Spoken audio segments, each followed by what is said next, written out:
Datang ke Bekasi dengan tas kosong. Kuni Muller turun dari bus Damri di terminal Bekasi pukul 3 pagi. Udara panas lembab langsung menempel di kulitnya yang putih. Rambut pirangnya sudah lepek keringat. Matanya merah karena perjalanan panjang dari Bandara Soekarno-Hatta. Dia cuma bawa satu koper kecil warna hitam dan ransel lusuh. Dompetnya tinggal sisa Rp300.000 setelah bayar taksi bandara dan tiket bus. Di Swiss, hidupnya dulu biasa saja. Ayahnya punya toko roti kecil di Zurich, ibunya guru piano. Semua berubah 2 tahun lalu. Ayah bangkrut, toko disita bank, ibu stres sampai sering masuk rumah sakit. Kuni yang baru lulus sekolah tari klasik cuma bisa bantu nyanyi di bar kecil demi tambah uang. Pacarnya, Alex, malah kabur sama cewek lain begitu tahu keluarga Kuni sudah nggak punya apa-apa. Kuni akhirnya nekat jual laptop, beli tiket one way ke Jakarta. Teman di Facebook bilang, bule cantik gampang cari kerja di sini, apalagi kalau mau malam-malam. Terminal Bekasi sepi, cuma ada beberapa supir angkot yang tidur di bangku. Kuni duduk di trotoar, buka peta di handphone yang baterainya tinggal 10%. Dia nggak tahu mau kemana. Tiba-tiba seorang ibu-ibu umur 50-an menghampiri, pakai daster dan sandal jepit. "Kamu orang mana, Nak? Kok sendirian jam segini?" tanya ibu itu. Kuni cuma bisa jawab dalam bahasa Inggris pelan, I just arrived. In a place." Ibu itu langsung paham. Namanya Mama Rina, pemilik kos-kosan kecil di Bekasi Barat. Dia nawarin kamar seharga Rp300.000 sebulan, sudah termasuk listrik dan air. Kuni langsung setuju karena nggak punya pilihan lain. Mereka naik angkot biru yang masih lelet jalannya karena sepi. Sepanjang jalan Kuni cuma dia melihat lampu-lampu kota yang terang benderang meski sudah dini hari. Kosannya berada di gang sempit dekat rel kereta. Rumah 2 lantai, catnya sudah mengelupas, tapi bersih. Kamar Kuni di lantai 2, ukuran 3x3 meter, ada kasur tipis, kipas angin, dan lemari kayu kecil. Kamar mandi di luar, harus antre sama 6 penghuni lain. Kuni taruh koper, langsung rebahan tanpa ganti baju. Dia tidur sampai sore karena kecapean. Besoknya Mama Rina ngetok pintu. "Bangun, Nak, makan dulu, aku masakin mie goreng." Kuni turun, lihat meja makan sudah ada piring berisi mie goreng telur dan segelas teh manis hangat. Dia makan rakus karena sejak di pesawat cuma makan biskuit. Mama Rina duduk di depannya sambil ngobrol. "Kamu mau kerja apa di sini?" Kuni mengangkat bahu. "I can dance. Ballet, modern, pole, anything." Mama Rina langsung nyengir. "Pole dance? Wah, pas banget. Di Sumarekon ada klub namanya Red Star. Banyak bule kerja situ. Gaji lumayan, bisa sampai 20 juta sebulan kalau rajin." Kuni kaget dengar nominalnya. Di Swiss dia cuma dapat 300 franc sebulan kalau nyanyi di bar. Mama Rina langsung telepon temennya yang jadi floor manager di Red Star. Malam itu juga Kuni diajak ke sana. Klub Red Star berada di lantai 3 mal besar. Dari luar kelihatan biasa, tapi begitu masuk langsung gelap, lampu warna-warni, musik jedak-jeduk keras sekali.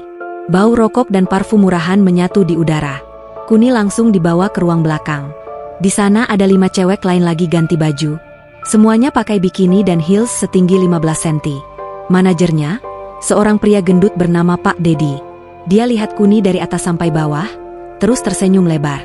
"Bule asli? Bagus. Langsung bisa mulai besok. Kamu latihan pole dulu sama Empok Sari." Malam pertama Kuni cuma latihan. Dia pakai hot pants hitam dan crop top ketat. Tubuhnya yang tinggi langsing dan kulit putih langsung bikin semua orang melongo.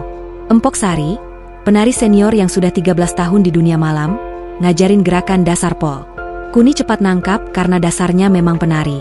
Hari berikutnya dia langsung tampil. Jam 10 malam panggung sudah ramai. Kuni naik ke pole yang tingginya 4 meter. Musik elektronik keras, lampu strobo berkedip-kedip. Dia mulai gerak. Putar badan, angkat kaki sampai kepala, turun perlahan sambil buka kaitan bra. Penonton cowok pada teriak histeris. Uang kertas 100 ribuan bertebaran di panggung. Satu lagu selesai, dia sudah dapat hampir 1 juta rupiah hanya dari tips. Pulang jam 4 pagi, Kuni duduk di pinggir kasur kosannya. Dia hitung uang. Total malam itu 3,5 juta. Dia tersenyum, tapi matanya kosong. Badannya pegal semua, kakinya lecet karena heels baru. Dia buka koper, keluarkan foto keluarga di Swiss. Ayah, ibu, dan adiknya tersenyum di depan toko roti yang sekarang sudah tutup. Kuni taruh foto itu menghadap tembok, takut lihat. Besoknya dia bangun jam 3 sore. Badan masih capek, tapi dia harus balik ke klub lagi. Di depan cermin dia pasang bulu mata palsu, lipstik merah menyala, parfum mahal yang dibeli pakai uang tip semalam. Rambut pirangnya dicepol tinggi. Dia lihat bayangannya sendiri, cantik, tapi seperti orang lain. Di luar kos ada tukang parkir klub yang selalu nunggu Kuni tiap pulang subuh. Namanya Diki, umur 28 tahun, badannya kurus, pakai jaket ojo lusuh. Dia selalu kasih Kuni sebotol air mineral dingin tanpa diminta. Kuni cuma bilang, "Thanks," pelan, terus naik tangga. Diki cuma tersenyum, gak pernah ngajak ngobrol lebih jauh. Malam demi malam berlalu. Kuni jadi penari favorit. Tamu VIP sering pesan meja dekat panggung hanya untuk lihat dia. Ada yang kasih tips 5 juta sekali duduk. Ada yang nawarin apartemen kalau mau jadi pacar simpanan. Kuni tolak semua. Dia cuma mau uang tunai, gak mau terikat lagi sama siapa-siapa. 1 bulan di Bekasi, Kuni sudah bisa kirim uang ke ibunya di Swiss. Ibunya telepon nangis terharu. Kuni cuma bilang dia kerja di restoran Eropa, gak berani bilang yang sebenarnya. Tiap habis telepon, Kuni selalu duduk di balkon kosan, lihat langit Bekasi yang penuh polusi. Dia merokok, minum bir kaleng yang dibeli di Indomaret, terus tidur sampai sore lagi. Hidupnya sekarang terbalik total. Bangun sore, mandi, dandan 2 jam, berangkat klub jam 8 malam, tampil sampai jam 3 pagi, pulang subuh, tidur. Hari libur cuma Senin, itu pun dipakai cuci baju dan tidur. Teman cuma sesama penari dan Mama Rina. Pacar nggak ada, cuma teman kencan sesekali kalau lagi pengen. Suatu malam, setelah tampil 3 lagu berturut-turut, Kuni turun panggung dengan napas ngos-ngosan. Dia duduk di bangku belakang, minum vodka soda. Tiba-tiba dia merasa dadanya sesak. Bukan karena capek, tapi seperti ada yang kosong banget di dalam. Dia lihat sekeliling. Lampu kelap-kelip, cowok-cowok mabuk, cewek-cewek ketawa palsu. Semua terasa hampa. Dia keluar ke parkiran sendirian. Udara malam Bekasi panas, bau knalpot motor di mana-mana. Dari kejauhan terdengar suara adzan subuh. Suara itu masuk ke telinga Kuni, lembut tapi tegas. Entah kenapa bulu kuduknya berdiri. Dia berdiri diam beberapa menit, dengar suara itu sampai selesai. Lalu dia balik masuk klub, lanjut kerja seperti biasa. Tapi sejak malam itu, tiap kali adzan berkumandang, Kuni selalu berhenti sejenak. Dia nggak tahu kenapa. Dia cuma merasa ada sesuatu yang memanggil, meski dia belum paham apa. Hidup malam yang makin dalam. Kuni sudah 3 bulan tinggal di Bekasi. Namanya sekarang terpampang di neon box depan Red Star, Kuni, Swiss Angel. Foto dia pakai bikini emas terpasang besar di pintu masuk. Tiap malam Jumat dan Sabtu, klub penuh sesak karena orang-orang datang khusus untuk lihat bule pirang naik pol. Gaji pokoknya 7 juta per bulan, belum tips. Rata-rata tiap malam dia bawa pulang 2-4 juta cash. Uang itu langsung masuk dompet tebal yang disembunyikan di bawah kasur. Dalam 3 bulan dia sudah bisa kirim hampir 60 juta ke ibunya di Swiss. Ibunya sekarang tinggal di apartemen kecil yang disewa pakai uang Kuni. Adiknya bisa lanjut kuliah lagi. Kuni bangga, tapi tiap kirim uang selalu ada rasa pahit di tenggorokan. Klub makin liar. Setelah jam 1 malam, lampu dimatikan lebih gelap, musik lebih keras, dan tamu VIP boleh pesan private dance di ruang kecil belakang panggung. Tarifnya 5 juta sekali 30 menit. Awalnya Kuni menolak. Tapi setelah lihat Lisa, teman sesama penari, bawa pulang tas branded baru setiap minggu, Kuni akhirnya ikutan. Ruangan private itu pengap. Cuma ada sofa kulit dan cermin besar. Tamu biasanya sudah mabuk berat. Tangannya suka usil. Kuni cuma diam, terus gerak sesuai irama, pikirannya dikosongkan. Obat-obatan mulai masuk ke hidupnya. Awalnya cuma ekstasi kecil yang dikasih Empok Sari biar nggak capek. 1 butir 500.000, tapi bikin dia bisa tampil sampai subuh tanpa ngantuk. Lama-lama dia beli sendiri, simpan di kotak bedak. Kadang ditambah kokain kalau ada tamu kaya yang traktir. Badannya tetap langsing, tapi matanya mulai cekung, kulitnya kusam meski ditutup foundation tebal. Pagi hari dia pulang dengan motor Diki yang selalu nunggu di parkiran. Diki nggak pernah tanya apa-apa, cuma nyodorin helm dan air mineral. Kuni naik ke boncengan, kepalanya bersandar di punggung Diki karena terlalu lelah. Bau sabun colek murah dari baju Diki malah bikin Kuni tenang sebentar. Di kos, Mama Rina sudah nggak banyak ngomong. Awalnya ibu kos itu masih suka ngomel kalau Kuni pulang bau alkohol. Sekarang cuma menghela napas panjang tiap lihat Kuni naik tangga sambil pegangan dinding. Kuni sendiri jarang makan nasi. Pagi sampai sore dia tidur. Bangun cuma makan roti atau biskuit, terus mandi dan dandan lagi untuk malam berikutnya. Satu malam ada tamu dari Jakarta, pengusaha muda yang suka pamer mobil sport. Dia pesan private dance 2 jam, bayar 20 juta cash di muka. Kuni masuk ruangan, sudah tahu bakal berat. Tamu itu langsung minta lebih dari sekedar tari. Kuni menolak, tapi cowok itu ngotot, malah tarik tangan Kuni kasar. Untung pintu diketuk satpam, tamu itu akhirnya pergi dengan wajah merah. Kuni duduk di lantai ruangan itu, tangannya gemetar. Dia buka tas, ambil 2 butir ekstasi sekaligus, telan kering. Setengah jam kemudian dia sudah bisa tersenyum lagi dan lanjut tampil. Hari Selasa malam, klub sepi karena hujan deras. Kuni cuma tampil 2 lagu, lalu duduk di bar sendirian. Dia pesan vodka 3 gelas berturut-turut. Tiba-tiba ada razia besar-besaran. Polisi berpakaian preman masuk bareng brimob. Lampu dinyalakan terang benderang, musik dimatikan paksa. Semua tamu disuruh angkat tangan, penari dan pelayan dikumpulkan di belakang. Petugas menemukan beberapa gram sabu dan ekstasi di loker karyawan. Klub ditutup sementara 2 minggu untuk penyidikan. Kuni pulang malam itu dengan tangan kosong. Dompetnya tinggal 200 ribu. Sewa kos belum dibayar, belum lagi kebutuhan sehari-hari. Dia duduk di teras kos sampai subuh, hujan gerimis membasahi rambutnya. Mama Rina keluar bawa selimut, tapi Kuni cuma gelengkan kepala. Besoknya dia bangun siang dengan kepala pening. Handphone penuh pesan dari ibunya minta tambahan uang untuk beli obat jantung. Kuni cuma bisa balas, "Nanti ya, Mom," padahal dia sendiri nggak tahu mau cari dari mana. Sore hari dia jalan kaki ke warung makan dekat Masjid Raya. Perutnya lapar banget karena 2 hari cuma makan mie instan. Di warung itu dia ketemu Diki yang lagi makan bakso urat. Diki lihat Kuni kurus dan pucat, langsung geser tempat duduknya. "Makan dulu, Kun, aku yang bayar," kata Diki pelan. Kuni nggak menolak. Dia habiskan 1 mangkok besar bakso dalam 10 menit. Diki cuma diam lihat, lalu tambahin lagi 1 mangkok tanpa ditanya. Selesai makan, Diki keluarkan dompet lusuh, ambil uang 1 juta, sodorkan ke Kuni. "Pinjam dulu, bayar kalau klub sudah buka lagi.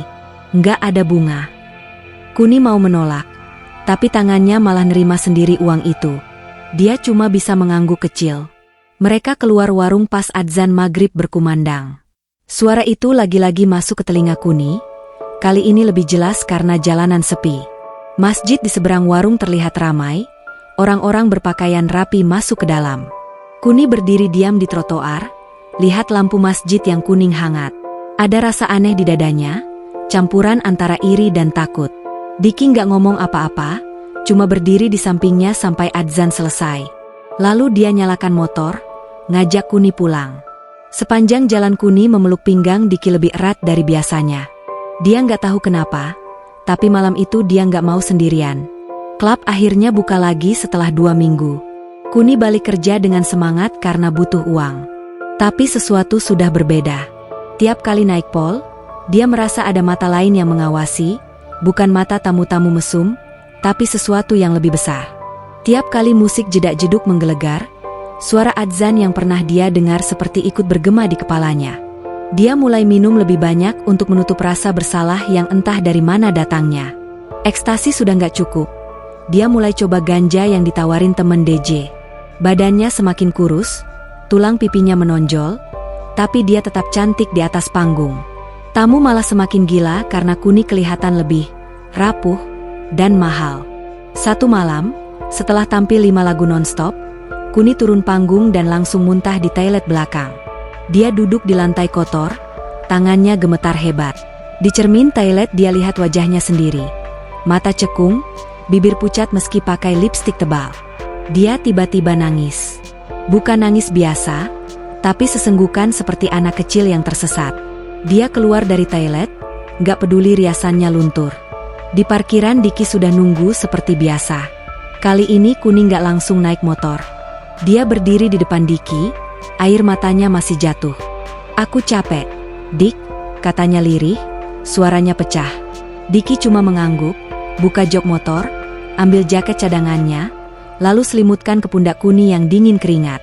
Dia nggak tanya apa-apa, cuma pelan-pelan bantu Kuni naik motor, lalu bawa pulang ke kos.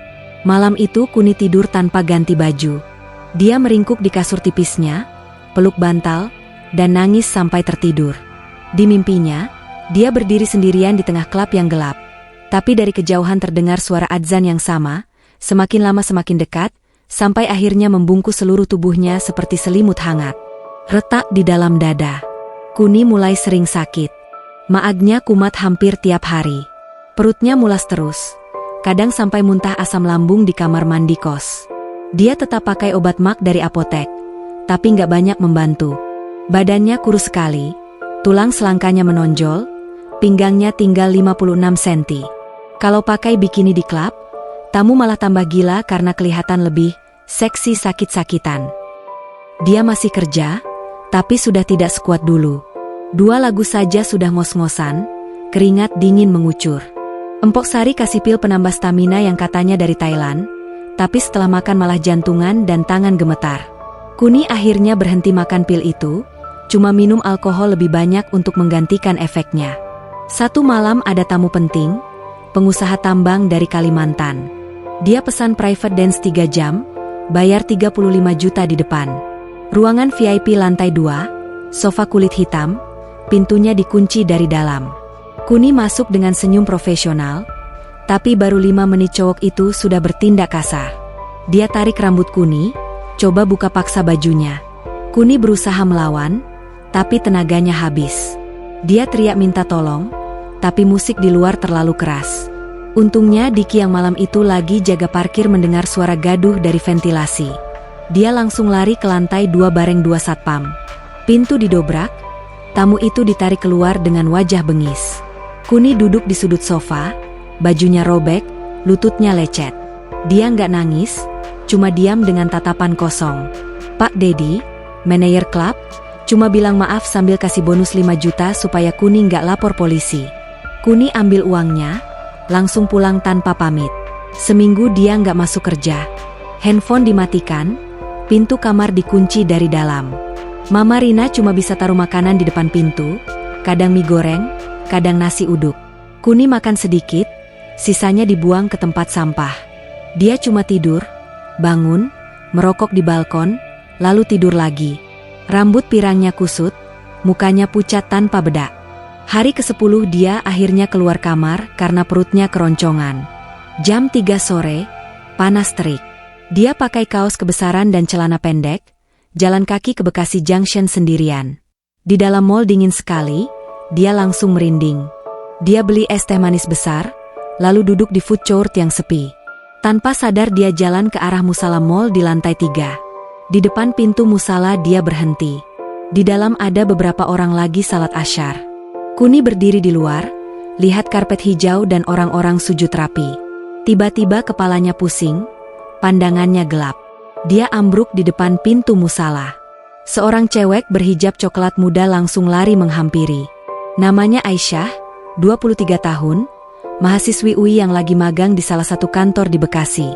Dia angkat kepala Kuni, kipasi pakai buku catatan. Mbak sadar? Tanya Aisyah pelan. Kuni buka mata perlahan. Dia lihat wajah Aisyah yang tenang, jilbabnya rapi, matanya lembut. Aisyah kasih minum air wudhu sisa dari botolnya. Air zam-zam dingin langsung bikin Kuni agak segar. Aisyah bantu Kuni duduk di kursi dekat musala. Mbak orang sini? Tanya Aisyah lagi. Kuni cuma geleng pelan. Suaranya serak. No, Swiss. Aisyah nggak kaget.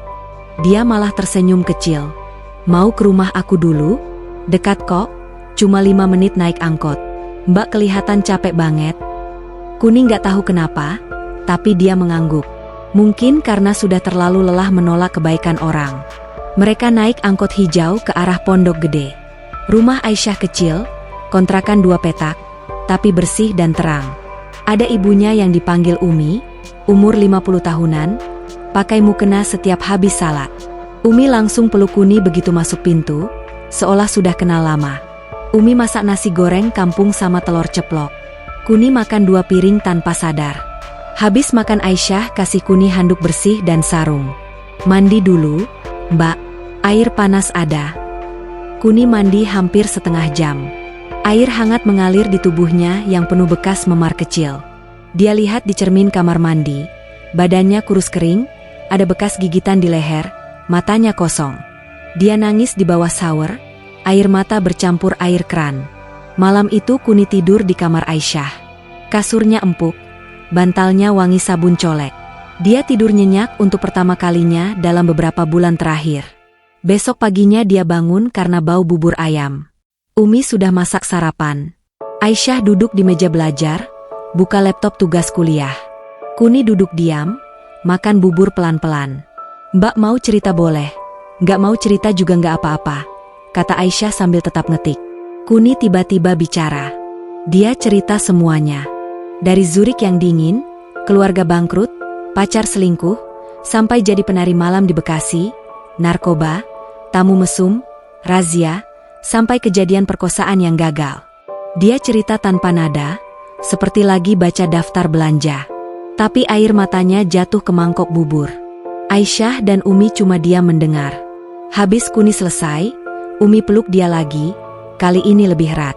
Di sini kamu aman, Nak. Mau tinggal berapa lama juga boleh, kata Umi lembut. Kuni cuma mengangguk. Dia nggak pulang ke kos selama 3 hari. Handphone tetap mati. Mama Rina telepon Aisyah. Nomornya Kuni kasih sebelum handphone dimatikan. Cuma bilang Kuni boleh ambil barangnya kapan saja. Hari keempat Kuni akhirnya pulang ke kos ambil pakaian dan paspor. Dia lihat kamarnya sudah berdebu, bau apek. Dia ambil beberapa baju sopan. Al-Quran terjemahan bahasa Inggris yang pernah dikasih teman di Swiss dulu ternyata masih ada di dasar koper. Dia bawa buku itu ke kontrakan Aisyah. Malam itu dia buka Al-Quran sendirian di teras. Dia baca surah Ar-Rahman terjemahan Inggris. Ayat tentang rahmat Allah yang luas bikin dadanya bergetar. Dia nangis lagi, tapi kali ini bukan karena sedih, tapi karena ada sesuatu yang pecah di dalam hatinya. Retak besar yang sudah lama ada akhirnya terbuka lebar. Dia tutup buku, lihat langit Bekasi yang mulai gelap. Adzan Isya berkumandang dari masjid dekat rumah Aisyah. Kuni berdiri, ikut Aisyah dan Umi ke masjid untuk pertama kalinya. Dia cuma berdiri di saf belakang, pakai mukena pinjaman yang kebesaran. Dia nggak ikut gerakan salat, cuma berdiri, duduk, dan menangis pelan sepanjang rakaat. Habis salat, Umi kasih dia segelas teh manis hangat. Kuni pegang gelas itu dengan kedua tangan, seperti takut jatuh. Malam itu dia tidur dengan hati yang masih bergetar. Dia tahu perjalanan masih panjang, tapi untuk pertama kalinya dalam 2 tahun terakhir, dia merasa ada secercah cahaya di ujung terowongan yang gelap. Pertama kali masuk masjid, Kuni mulai sering ke kontrakan Aisyah di Pondok Gede. Setiap sore, setelah salat Asyar, dia naik angkot sendirian dari kos Mama Rina. Dia pakai kaos lengan panjang dan celana jeans biasa, bukan lagi baju ketat. Rambut pirangnya dicepol asal, tanpa makeup tebal. Wajahnya masih pucat, tapi matanya mulai ada cahaya kecil. Rumah Aisyah selalu terbuka untuknya. Umi sudah anggap Kuni seperti anak sendiri. Tiap Kuni datang, pasti ada makanan hangat di meja. Nasi uduk, tempe goreng, atau sop buntut sisa makan siang. Kuni makan banyak, badannya mulai naik lagi 2 kilo dalam 2 minggu. Hari Rabu malam selalu ada pengajian kecil di rumah Umi. Hanya 10-15 orang, kebanyakan ibu-ibu tetangga dan beberapa mahasiswi.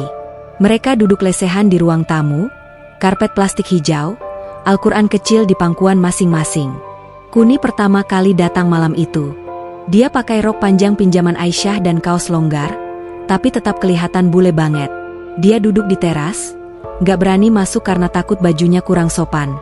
Umi keluar, tarik tangan Kuni pelan, lalu kasih mukena putih besar yang biasa dipakai tamu. Mukena itu longgar sekali di badan Kuni yang masih kurus. Umi bawa dia masuk, suruh duduk paling belakang dekat pintu, biar kalau mau keluar kapan saja boleh. Ustadzah yang ngisi malam itu bernama Bulina, umur 30-an, suaranya lembut tapi tegas. Tema malam itu tentang taubat. Dia baca surah Az-Zumar ayat 53 dalam bahasa Arab, lalu terjemahannya. Katakanlah, wahai hamba-hambaku yang melampaui batas terhadap diri mereka sendiri. Janganlah kamu berputus asa dari rahmat Allah. Sesungguhnya Allah mengampuni dosa-dosa semuanya. Sungguh, Dialah yang Maha Pengampun, Maha Penyayang. Kuni nggak ngerti bahasa Arabnya, tapi terjemahan bahasa Indonesia yang dibaca Bulina masuk ke telinganya seperti air dingin ke tenggorokan yang kering bertahun-tahun. Dadanya langsung sesak. Dia tunduk, tangannya menutup muka. Air mata jatuh tanpa suara, membasahi mukena putih. Dia nggak bisa berhenti nangis sepanjang pengajian. Orang-orang di depan cuma melirik sekilas, lalu lanjut dengar ceramah, seolah nangis di pengajian adalah hal biasa. Habis salam, Umi langsung peluk Kuni. Mukena Kuni sudah basah di bagian dada. Umi nggak bilang apa-apa, cuma usap punggungnya pelan-pelan. Aisyah kasih tisu, lalu bawa Kuni ke dapur, kasih air putih hangat campur madu. Malam itu Kuni pulang ke kos bawa satu kantong plastik berisi Al-Quran terjemahan bahasa Inggris yang dikasih Bulina, plus buku kecil tentang rukun iman dan rukun Islam. Di kos, dia nyalakan lampu kecil, duduk bersila di kasur. Dia buka halaman demi halaman. Baca surah Al-Baqarah, Al-Kahfi, Yasin, sampai Ar-Rahman lagi. Tiap ayat tentang ampunan seperti ditulis khusus untuk dia. Dia baca sampai jam 3 pagi. Matanya perih, tapi hatinya malah ringan. Dia tidur sambil peluk Al-Quran di dada, seperti anak kecil peluk boneka. Besoknya dia bangun jam 7 pagi, pertama kali dalam setahun terakhir bangun sebelum siang. Dia mandi, pakai baju paling sopan yang dia punya, kaos lengan panjang abu-abu dan rok selutut. Dia jalan kaki ke masjid kecil dekat kos Mama Rina. Masjid itu cuma satu lantai, cat hijau pudar, tapi selalu ramai. Dia masuk bagian putri, pintunya di samping.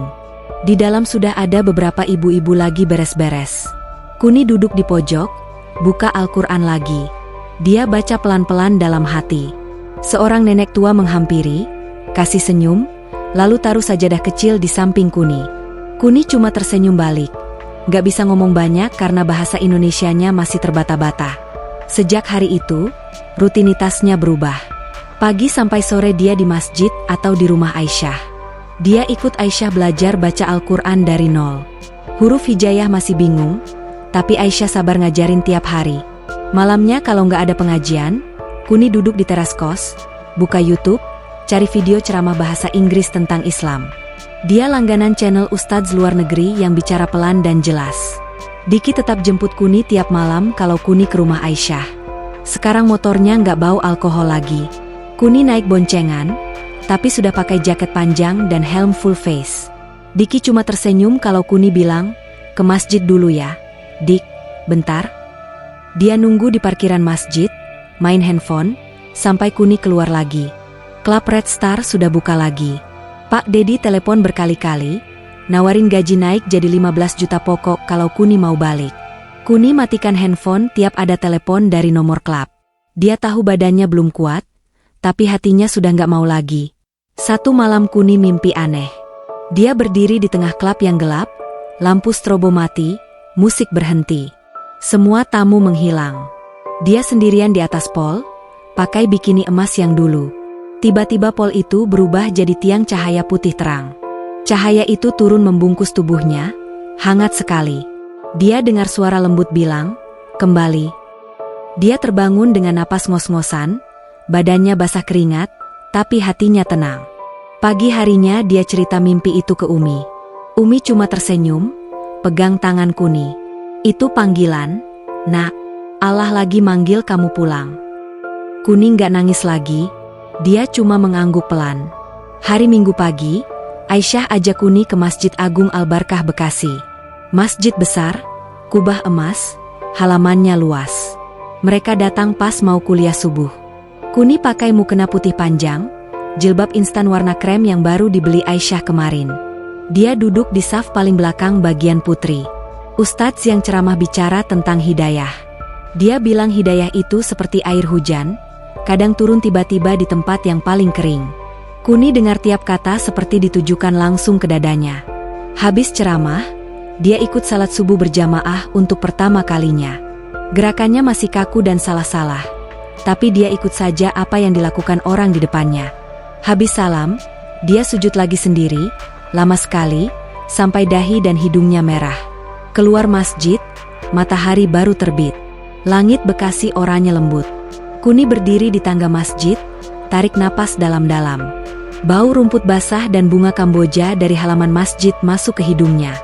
Dia tersenyum kecil, pertama kali tersenyum lepas setelah bertahun-tahun. Di parkiran, Diki sudah nunggu dengan motor bututnya. Dia lihat Kuni keluar pakai mukena dan jilbab, cuma melongo sebentar, lalu cepat-cepat buka jok, ambil jaket cadangan, sodorkan ke Kuni. Kuni naik boncengan, peluk pinggang Diki pelan. Sepanjang jalan pulang, dia cuma diam, tapi hatinya penuh.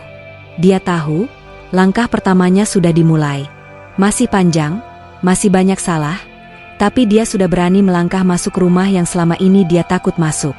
Bab 5. Perang Batin dan Godaan Lama. Klub Red Star buka lagi dengan promosi besar. Spanduk baru terpasang di seluruh Summarecon. Kembalinya Swiss Angel, Kuni full show setiap malam. Pak Dedi telepon Kuni berkali-kali sampai nomornya diblokir. Akhirnya dia kirim utusan, Empok Sari datang ke kos Mama Rina bawa amplop coklat tebal. Di dalam amplop ada uang tunai 50 juta dan surat pendek. Gaji pokok naik jadi 25 juta, apartemen di Jakarta Selatan gratis, mobil juga bisa diatur. Cukup balik 1 bulan saja, terus kamu bebas mau lanjut atau berhenti. Kuni duduk di kasur, buka amplop itu, lihat tumpukan uang 100 ribuan yang masih baru. Bau kertas uang langsung bikin jantungnya berdegup kencang. Dia ingat ibunya di Swiss baru saja telepon seminggu lalu. Tagihan rumah sakit lagi numpuk, operasi kecil jantung butuh 100 juta lebih. Kalau balik ke klub 1 bulan saja, semua lunas. Keluarganya bisa hidup tenang lagi. Malam itu dia nggak bisa tidur. Dia mondar-mandir di kamar sempit, buka lemari, lihat baju-baju seksi yang masih tergantung rapi. High heels merah, bikini emas, lingerie hitam. Semua masih wangi parfum mahal. Dia pegang satu persatu, ingat betapa gampangnya dulu uang masuk. Tanpa capek ngaji, tanpa takut salah baca huruf hijayah, tanpa harus pakai jilbab yang kadang masih gerah. Pagi harinya dia ke kontrakan Aisyah dengan wajah bingung. Dia ceritakan soal uang 50 juta dan tawaran klub. Aisyah cuma dia mendengar, lalu ajak Kuni duduk di teras.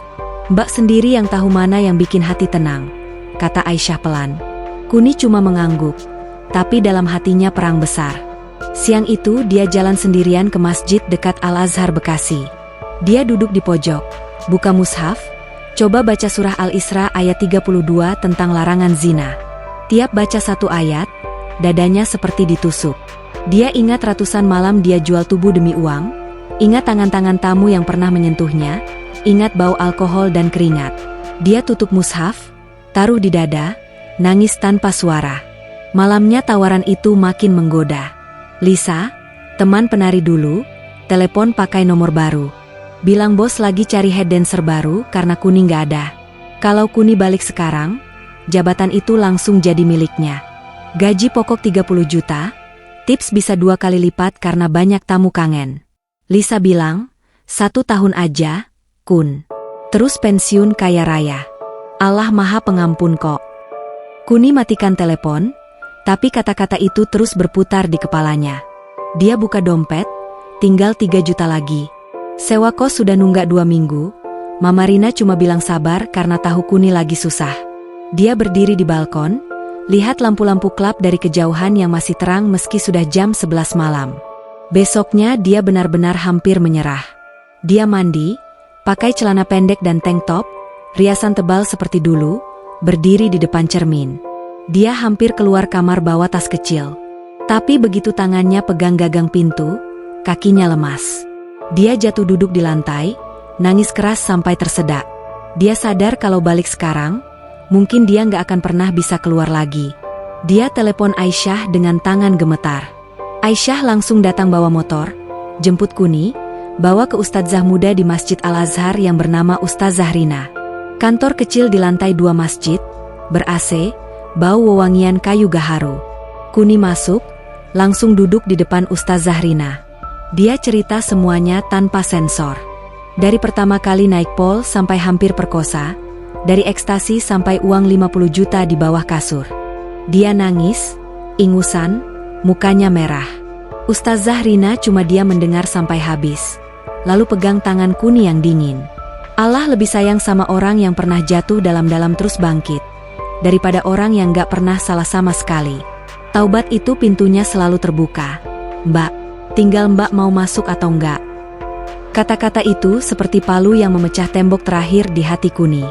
Dia nangis lagi, tapi kali ini lega. Malam itu juga dia ke kos. Ambil amplop 50 juta, bawa ke kontrakan Aisyah. Umi dan Aisyah kaget lihat tumpukan uang itu. Buat ibu di Swiss. Aku cari cara lain, kata Kuni tegas. Umi peluk dia erat, Aisyah usap punggungnya. Malam itu Kuni tidur nyenyak tanpa mimpi buruk. Besok paginya dia ke klub Red Star untuk terakhir kali. Bukan untuk balik kerja, tapi untuk pamit resmi. Dia pakai baju tertutup, jilbab instan warna abu-abu, celana panjang. Pak Dedi kaget lihat penampilan Kuni. Dia cuma bisa geleng-geleng kepala. Kamu yakin gak mau balik? Sayang banget, kata Pak Dedi. Kuni cuma tersenyum kecil, kasih surat pengunduran diri yang ditulis tangan. Dia keluar dari klub itu tanpa menoleh-oleh apa-apa kecuali hati yang jauh lebih ringan. Dia balik ke kos, kemas semua baju seksi, high heels, lingerie, makeup mencolok, masukkan ke kardus besar. Kardus itu dia kasih ke Mpok Sari yang masih kerja di klub. Buat adik-adik yang butuh, katanya singkat. Hari itu juga dia pindah ke kontrakan Aisyah. Kamar kecil di belakang dikosongkan buat Kuni.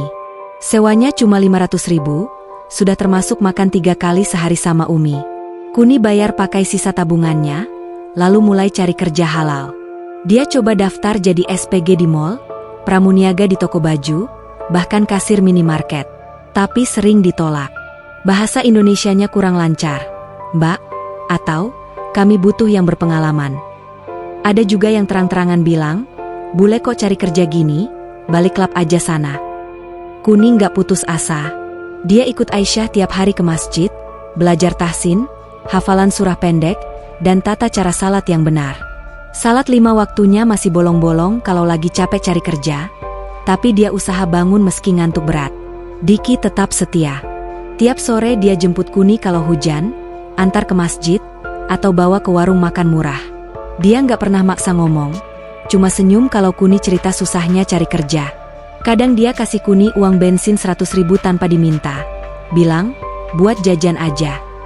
Satu malam Kuni duduk sendirian di teras kontrakan Aisyah. Dia buka handphone, lihat foto lama dirinya di klub. Rambut pirang tergerai, bikini emas, senyum palsu, mata kosong.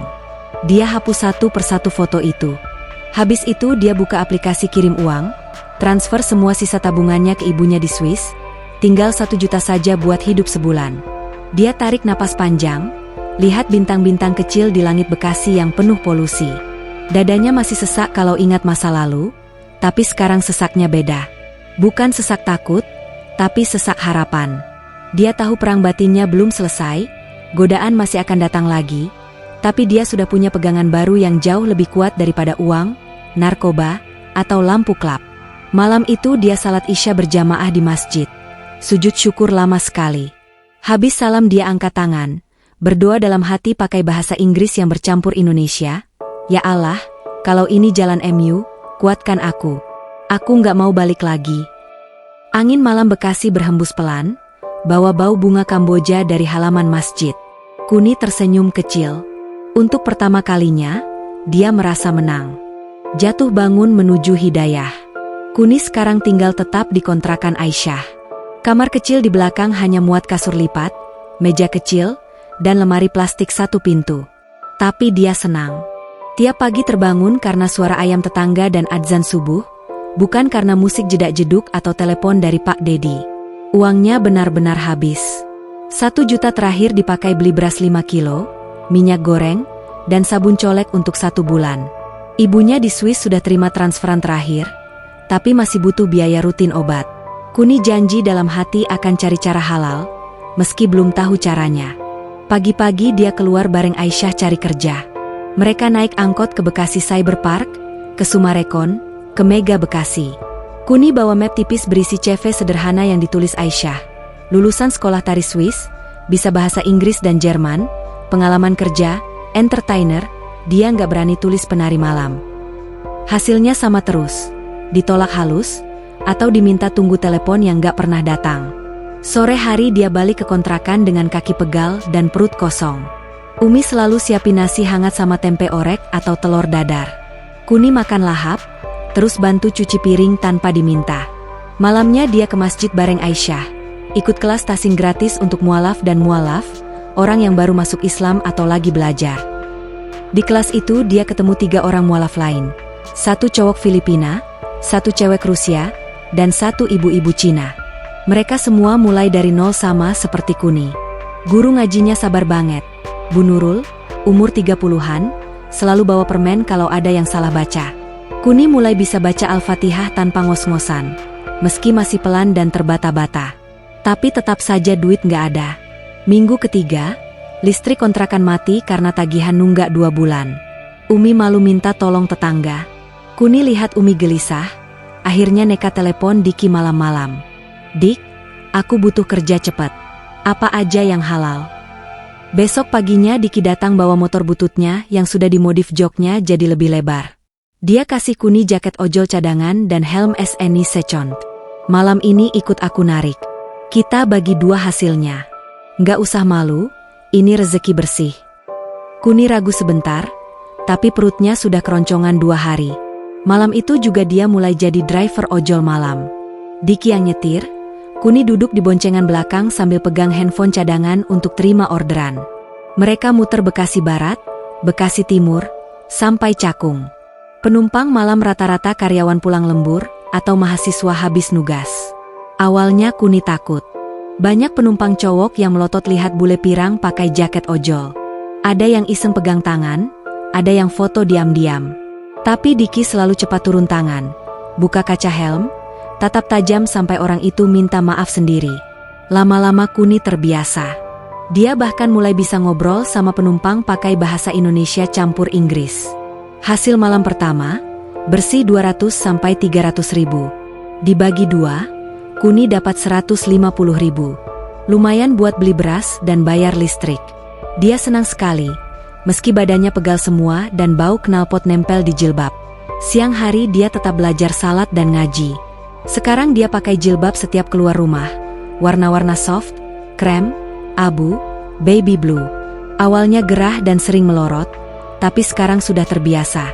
Dia beli jilbab segi 4 murah di pasar Kranji, belajar ikat sendiri dari YouTube. Puasa Senin Kamis mulai dia jalani. Awalnya pusing karena nggak biasa, tapi setelah minggu ketiga badannya malah enteng. Maagnya yang dulu sering kumat mulai jarang muncul. Berat badannya naik jadi 52 kilo, pipinya mulai tembem sedikit. Satu hari ada keajaiban kecil. Ibunya di Swiss telepon nangis bahagia. Katanya ada saudara jauh di Jerman yang tiba-tiba kirim uang 100 juta lebih untuk biaya pengobatan dan hidup sehari-hari. Mereka bilang dapat warisan, terus ingat kita, cerita ibunya. Kuni cuma tersenyum lebar di ujung telepon. Dia tahu itu rezeki dari Allah, karena dia sudah berhenti dari jalan haram. Malam itu Kuni sujud syukur lama sekali di kamar kecilnya. Dia nangis lagi, tapi kali ini nangis bahagia. Kerja ojol malam terus berlanjut. Diki ajarin Kuni nyetir motor sendiri. 2 minggu kemudian Kuni sudah bisa bawa motor metik butut pinjaman Diki. Dia mulai narik sendiri pagi sampai sore, Diki malam hari. Penghasilan mereka bertambah. Kuni bisa bayar sewa kamar tepat waktu, beli Al-Quran besar edisi terjemahan, dan mulai nabung buat beli handphone baru. Orang-orang di masjid mulai kenal Kuni. Ibu-ibu memanggil, Mbak Kuni, sambil senyum ramah. Anak-anak kecil suka tarik-tarik jilbabnya minta diajarin bilang, hello, dalam bahasa Inggris. Kuni senang sekali. Dia mulai ikut ngajar TPA gratis tiap Sabtu pagi, ngajarin anak-anak baca huruf Latin dan bahasa Inggris dasar. Bayarannya cuma dapat makan siang dan senyum anak-anak. Tapi Kuni merasa lebih kaya daripada waktu dapat tips puluhan juta di klub. Rambut pirangnya mulai dia tutup rapat. Dia beli jilbab pashmina panjang dan ciput ninja supaya nggak kelihatan. Awalnya aneh lihat diri sendiri di cermin, tapi lama-lama dia suka. Wajahnya yang dulu penuh foundation tebal sekarang polos. Cuma pakai pelembab dan lip balm. Orang bilang dia tambah cantik kalau alami. Satu malam hujan deras. Kuni dan Diki kehujanan bareng karena orderan terakhir jauh di Cibubur. Mereka berteduh di bawah flyover, motor dimatikan, jas hujan basah kuyup. Kuni gemetar kedinginan. Diki buka jok motor, ambil jaket tebal cadangan, selimutkan ke pundak Kuni. "Kamu gak usah narik malam lagi kalau hujan gini," kata Diki pelan. Kuni cuma geleng kepala. "Aku gak mau jadi beban." Aisyah sama Umi terus. Diki diam sebentar, lalu buka dompet lusuhnya, ambil semua uang hasil malam itu, kasih ke Kuni. "Ini buat kamu semua. Aku masih kuat narik sendiri." Kuni tolak, tapi Diki paksa. Akhirnya Kuni nerima separuh lagi buat Diki. Mereka duduk diam di bawah flyover sampai hujan reda. Kuni lihat wajah Diki yang kurus tapi tegas. Matanya selalu tenang. Dia sadar Diki sudah banyak bantu dia tanpa pernah minta balas. Setelah 3 bulan kerja ojol, Kuni akhirnya punya tabungan 5 juta. Dia beli oven listrik kecil Secon, mulai eksperimen bikin cheese tart ala Swiss pakai resep dari YouTube. Pertama kali gosong semua, kedua kali baru lumayan. Dia bawa ke masjid, kasih ibu-ibu habis pengajian. Semua suka. Besoknya ada yang pesan 10 box buat arisan. Mulailah usaha kecil-kecilan. Kuni jualan cheese tart dan croissant mini pakai motor Diki tiap sore keliling komplek. Namanya Kuni Es Swiss Tart, stiker tempel di box makanan. Dalam sebulan pesanan membeludak. Dari 10 box jadi 50 box sehari. Dia rekrut 2 tetangga buat bantu ngulen adonan. Penghasilan bersih sudah 15 juta sebulan.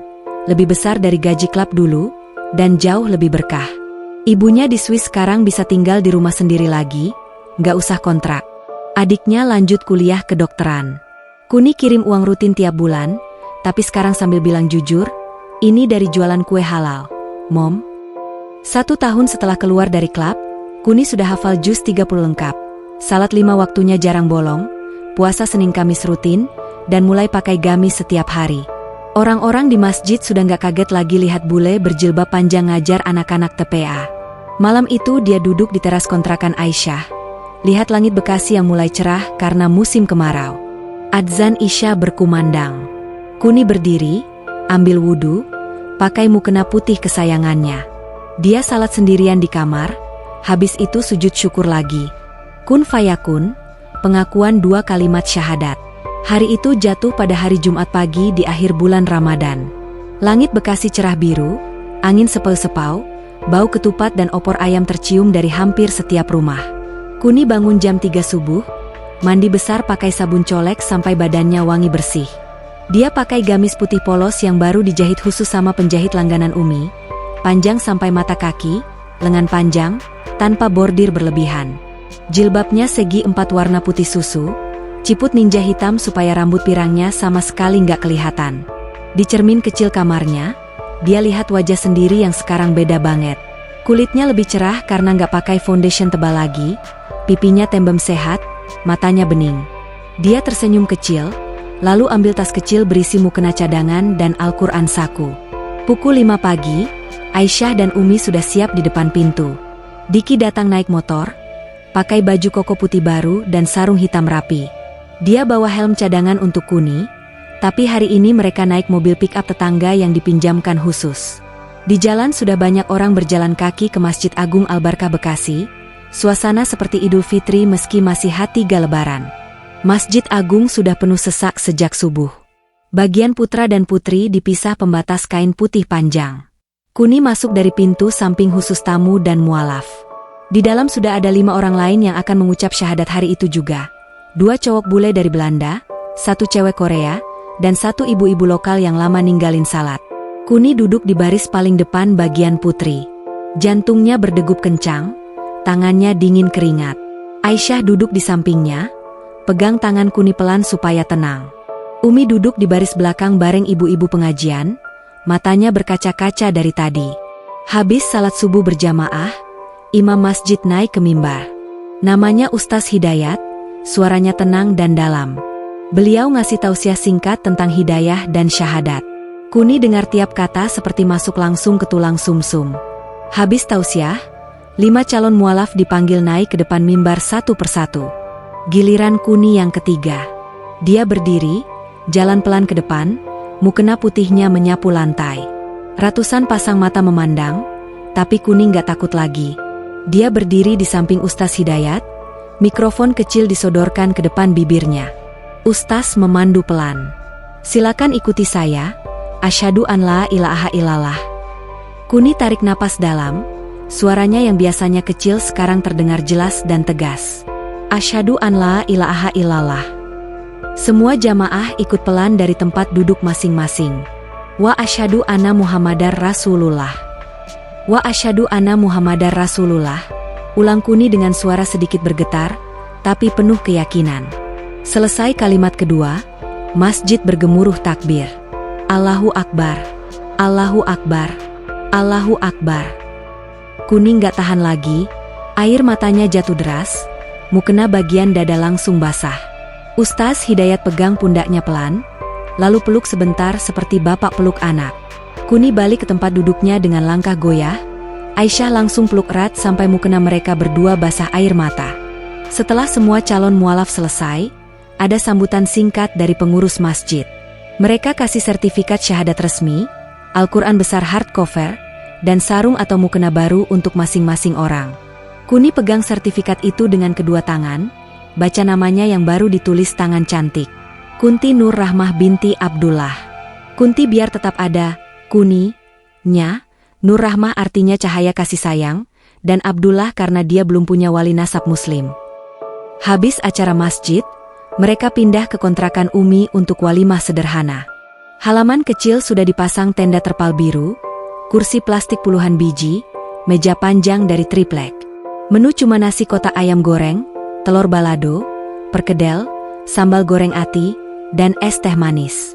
Tamu nggak banyak, cuma sekitar 60 orang. Keluarga Aisyah, teman-teman pengajian, anak-anak TPA, dan beberapa tetangga dekat. Kuni duduk di kursi tamu kehormatan, pakai gamis putih dan jilbab baru warna peach.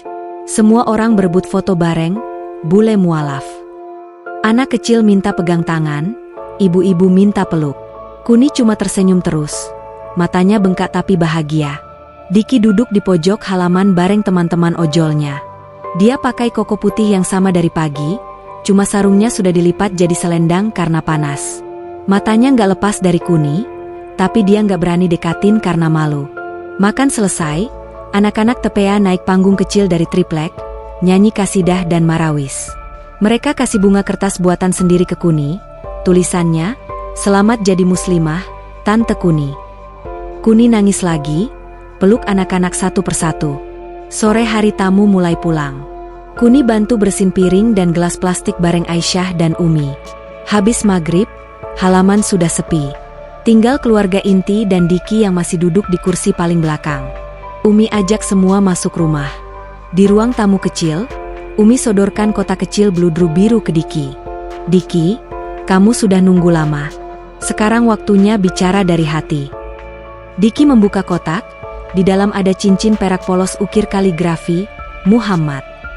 Dia berdiri, jalan pelan ke arah Kuni yang lagi duduk di sofa. Lututnya gemetar, mukanya merah padahal kulitnya sawo matang. Dia berlutut di depan Kuni, buka kotak itu.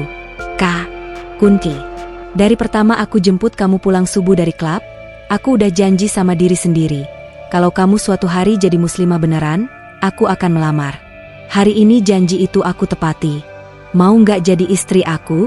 Aku nggak punya apa-apa, cuma motor butut sama niat baik." Kuni cuma bisa mengangguk cepat.